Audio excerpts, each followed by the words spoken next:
de Hanalei de Faoné. Bonjour Lolo. Bonjour Annalei. J'aurais beaucoup aimé avoir ton avis un peu décalé sur les dernières images que l'on voit de Barack Obama et les premières images de Donald Trump. C'est une transition tellement déroutante.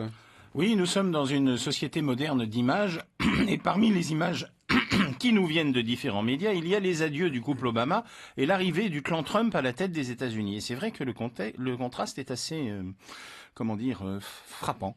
Bien sûr, les infos et les images sont toujours à prendre avec un minimum de réflexion, car dans cette société de l'image, il y a l'émotion qui rentre en ligne de compte et qui déclenche des jugements instantanés sans beaucoup de réflexion préalable.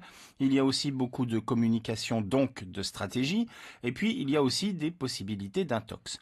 Dans les dernières images fortes de l'ex-président des États-Unis, on a vu bien sûr les larmes en gros plan de Barack Obama, rendant hommage à son épouse Michelle, un moment qui appelle une émotion directe, immédiate et presque évidente, parce que quoi qu'on pense de la politique du gouvernement Obama, il reste la stature de cet homme et l'image qu'il laisse d'un président qui, s'il a essuyé des critiques, a quand même échappé, lui, à des histoires de mœurs et de justice et a toujours donné une image familiale exemplaire.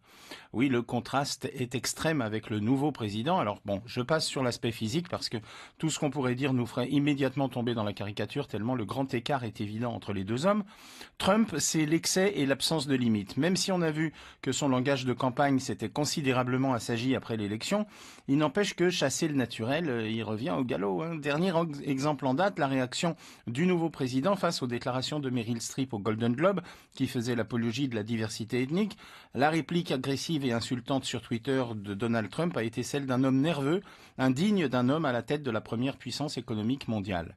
Et s'il est à ce point susceptible et irascible, quelle réaction peut-on imaginer sur des questions internationales? Ça fait quand même un peu froid dans le dos.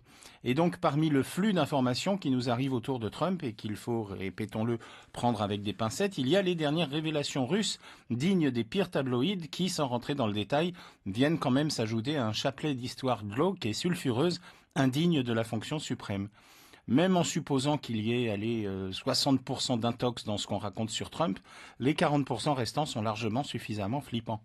Alors il ne va peut-être pas quand même déclencher la Troisième Guerre mondiale à sa prochaine contrariété, mais les Américains risquent d'avoir 4 années un peu spéciales et indirectement par ricochet le monde entier. Good luck America, bonne chance le monde et plein de bonnes choses pour le couple et la famille Obama. Barack Obama arrivé avec Yes We Can et qui part avec un honorable Yes We Did. Merci beaucoup Lolo. C'était le... De quoi je me mêle avec Lolo? Il est 6h56.